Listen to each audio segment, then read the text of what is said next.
আসসালামু আলাইকুম। সুমিতা কিচেনে আপনাদের সকলকে স্বাগত জানাই।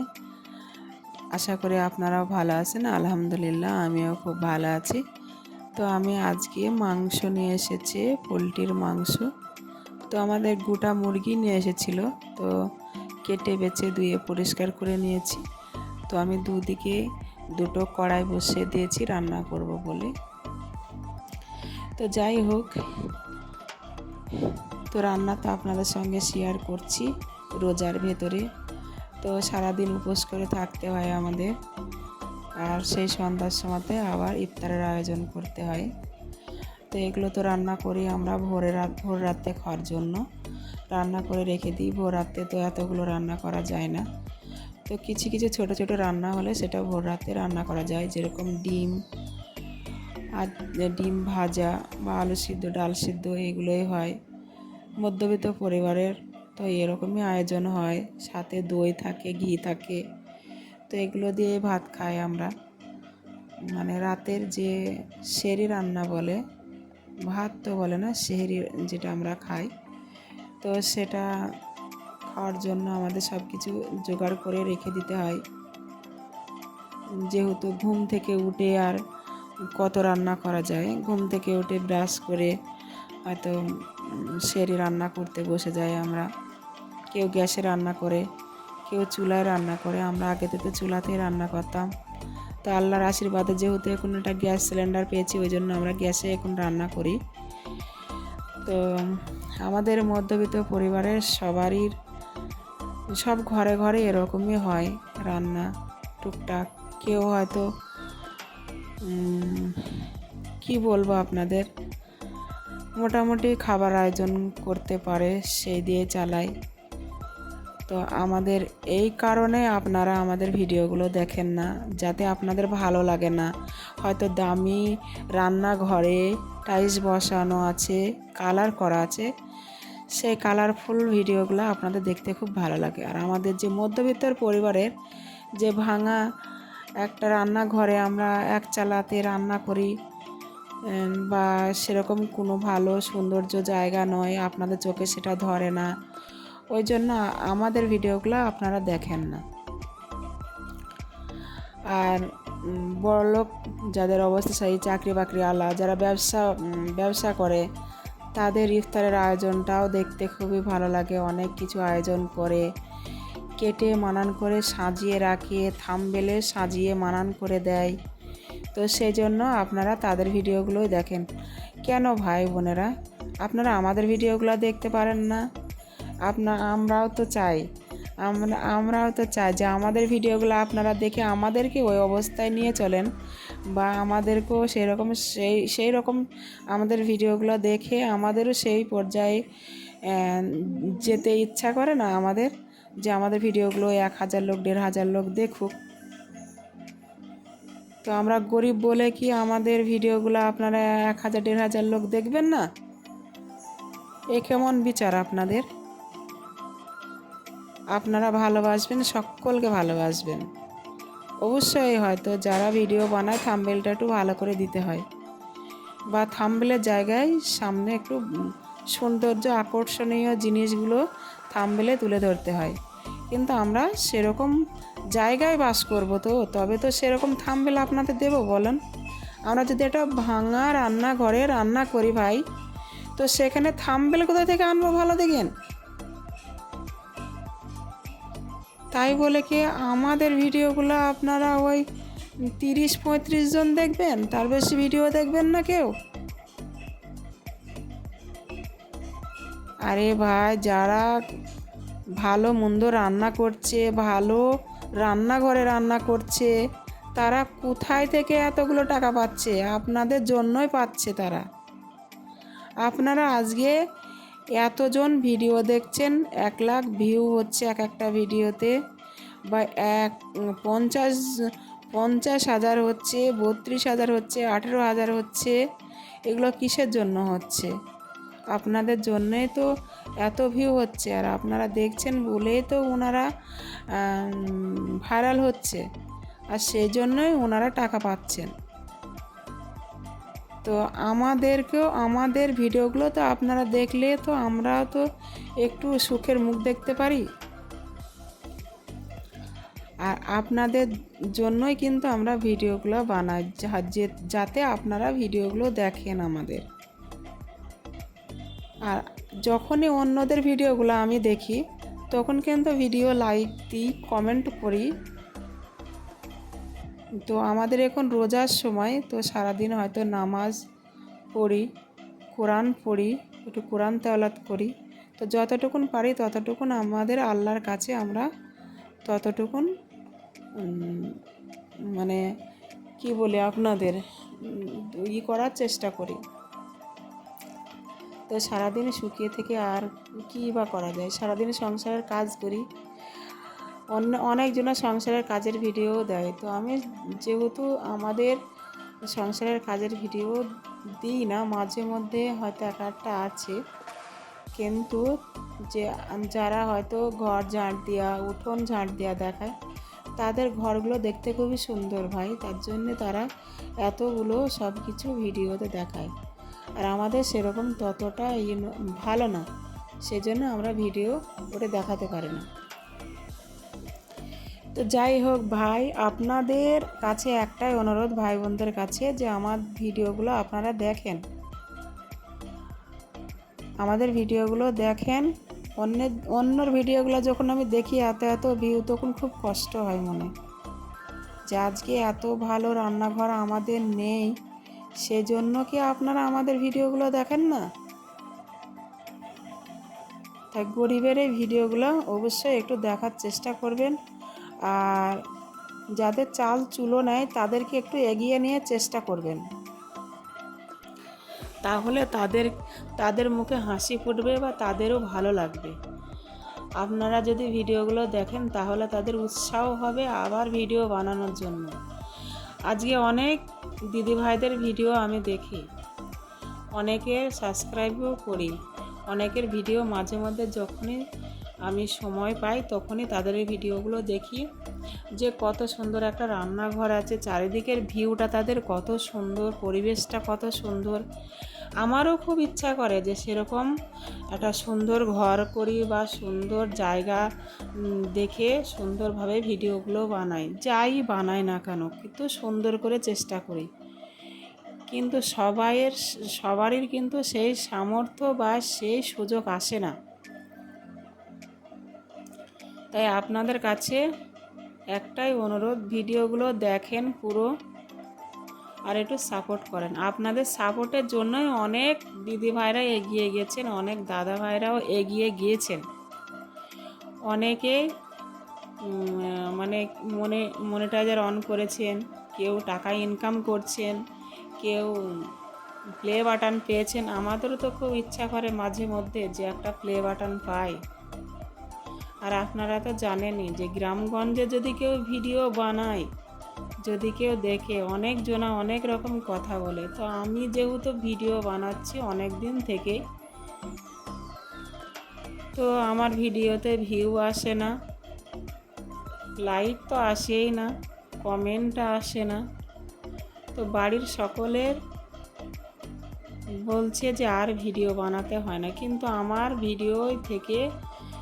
ভিডিও বানাতে বানাতে একটা এমনই একটা অভ্যাস হয়ে গেছে, আমি বলি যা দেখে দেখুক, না দেখে না দেখুক, তো ভিডিও ছাড়বো। তাই মাঝে মধ্যে এক একটা ভিডিও আমি ছাড়ি। আগের ভিডিওগুলো কিন্তু দেওয়া আছে, অনেক ভিডিওতেই অ্যাড লেগেছে। অ্যাড যুক্ত হলে আনন্দ হয়, ভালো লাগে, যে না আমার ভিডিওয় অ্যাড দিয়েছে, খুব খুশি হই। যখন দেখি একটা ভিডিওয় 50-80 পার হয়ে গেছে, তখন আমার খুব খুশি হই। তার কারণ যে কোনো মানুষই চায় যে 1000, 1500, 2000 ভিউ হোক আমার ভিডিওতে। তো যখন 100 পার হয় তখনও জানকে বুঝ দিই যে না আমার ভিডিও 100 জন তো দেখেছে। এতেই আল্লাহর আশীর্বাদে অনেক নিজেকে বোঝাই যে না যতটুকুন হোক তাও তো মানুষে দেখেছে, এই বলে নিজেকে সান্ত্বনা দিই। কিন্তু যখনই অন্যের ভিডিও দেখি তখনই কিন্তু খুব কষ্ট হয় যে আমার ভালো রান্নাঘর নাই, আমার ভালো জিনিসপত্র নেই যেগুলো রান্না করি। সেজন্য দিদিভাই, দাদাভাই, বোনেরা আমার ভিডিওগুলো দেখেন না। হয়তো আমার ভয়েস ভালো না, আপনাদের হয়তো শুনতে ভালো লাগে না, কিন্তু আপনারা নিজেকে একটু প্রশ্ন করবেন তো, যে দিদিভাই, দাদাভাইরা ভিডিও বানাচ্ছে দামি দামি ঘরে, তাদের দেখবেন সেরকম সামর্থ্য আছে, তাই তারা সেরকমভাবে করে। এই যুগে ইনকাম, টাকা পয়সা না থাকলে কেউ ওরকম করতে পারে না। আমার যখন হবে তখন আমারও ওরকমই রান্নাঘর একটা বানানোর চেষ্টা করব। সবাই চায় ভালো জায়গায় বসে বসে রান্না করি, ভালো ভালো রান্না করি, তাহলে সবাই দেখবে বা দেখতে সুন্দর লাগবে জায়গাটা, তবেই ভাই বোনেরা দেখবে, আমার পরিবারের যে ভাই বোনেরা আমার ভিডিওগুলো দেখেন, খুব ভালো লাগে। তা যাই হোক, অনেকক্ষণ আপনাদের সাথে বক বক করলাম। ছোট বোন হিসেবে যদি কোনো ভুল কথা বলে ফেলি তো ক্ষমা করে দেবেন। তো আমার রান্না প্রায় কষানো হয়ে গেছে। তো এখানে 2 কিলো মাংস আছে, আর ওদিকে আমি মাংস কাটতে গিয়ে যে ডানা ছাটগুলো হয় সেগুলো দিয়ে বেগুন আলুর একটা তরকারি বানাচ্ছিলাম। তো আমি ভাবলাম 2 চুলোয় ধরায় একই সাথে আজকে রান্নাটা একটু তাড়াতাড়ি হয়ে যাবে, যেহেতু রোজা রেখেছি, তাড়াতাড়ি হয়ে গেলে ভালো হবে। তো তার জন্য আমি 2 দিকে চাপিয়ে দিয়েছি। তো এইভাবে আমি মাংসটা কষিয়ে নেব ভালো করে, ওদিকে বেগুন আলুর তরকারিটা বসিয়ে দিয়েছি। তো এভাবে ছাড় দিয়ে যদি বেগুন আলুর তরকারি রান্না করা যায়, মাংসর থেকে ওই বেগুন আলুর তরকারিটাই কিন্তু খেতে টেস্ট হয় আর খেতে খুবই ভালো লাগে। আপনারা এভাবে রান্না করে দেখবেন, অবশ্যই ভালো লাগবে। তো আমি ভিডিও বানাই বলে আমাদের বাড়ি থেকে অনেকজনেরই অমত যে ভিডিও বানাতে হবে না, তোমার দ্বারাই কিচ্ছু হবে না। আমি ভাবলাম দেখি কি না কিছু হয় কি না হয়, একটু চেষ্টা করে দেখতে অসুবিধা কোথায়। তো আমি এখানে এলাচ থেঁতো করে দিয়ে দিয়েছি।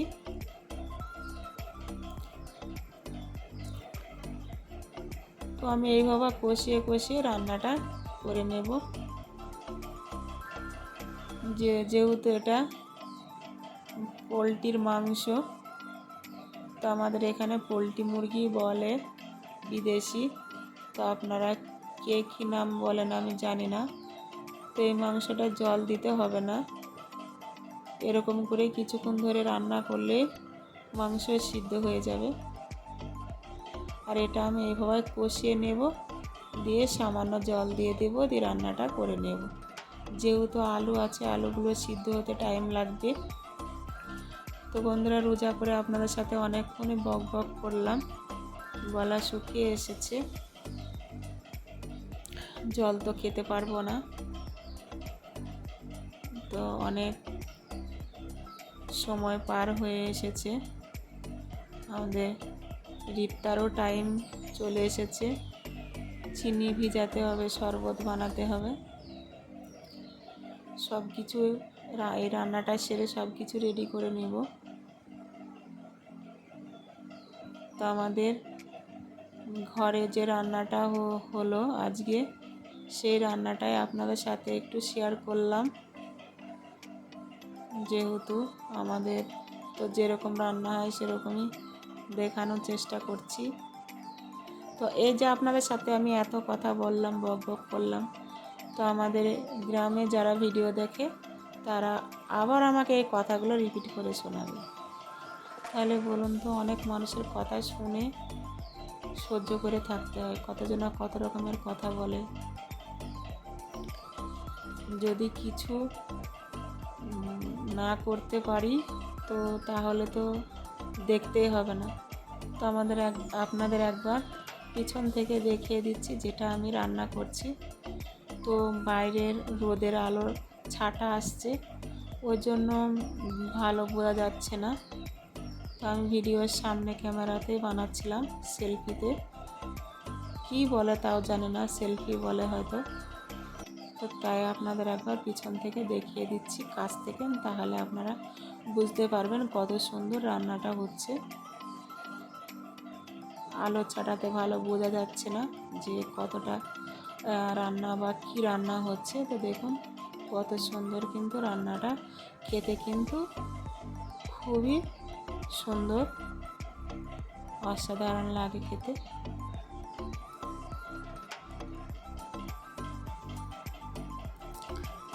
তো দেখেছেন, এবার আমি সামনাসামনি দেখাচ্ছি অনেক দূর থেকে, তো ওই জন্য আলো ছাটাতে ভালো বোঝা যাচ্ছে না, ওই জন্য আপনাদের একবার দেখিয়ে দিলাম। তো ওই জন্যই তো আপনাদের বললাম যে হয়তো সেরকম রান্নাঘর হলে রান্নাগুলো দেখতে খুবই সুন্দর লাগে, আর আপনারাও ভালোভাবে দেখেন দৃষ্টি করে। তো সেই জন্য আপনাদের একবার পেছন ক্যামেরায় দেখিয়ে দিলাম আমি যে আমার রান্নাও সুন্দর হয় বা আমার রান্নাও খেতে খুবই ভালো লাগে, শুধু আপনারাই দেখেন না রান্না।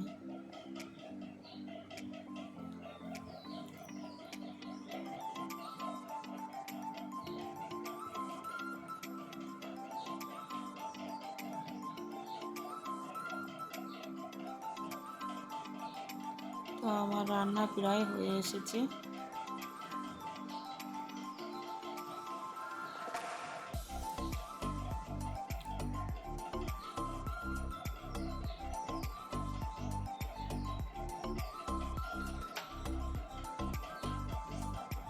আর আপনাদের এই ভিডিওটা দেখতে দেখতে আপনাদের ওই সুন্দর হাতে একটা লাইক, একটা কমেন্ট দিয়ে গেলে আমাদের মতো মানুষেরা না অনেক খুশি হয় যে না একজনও তো কমেন্ট করেছে। এই একই কমেন্ট অনেক অনেক দিদিভাইদের কাছে করেন, কিন্তু সেই কমেন্টটাই আমার ভিডিওই করতে পারেন না আপনারা। তো ছোট্ট বোন হিসেবে আপনাদের কাছে একটা অনুরোধ থাকলো, ভিডিওতে লাইক, কমেন্ট, শেয়ার, সাবস্ক্রাইব করবেন। কালকে দেখা হবে আবারও নতুন কোনো ভিডিওর সঙ্গে। ততক্ষণ সুস্থ থাকুন, ভালো থাকুন। আল্লাহ হাফেজ।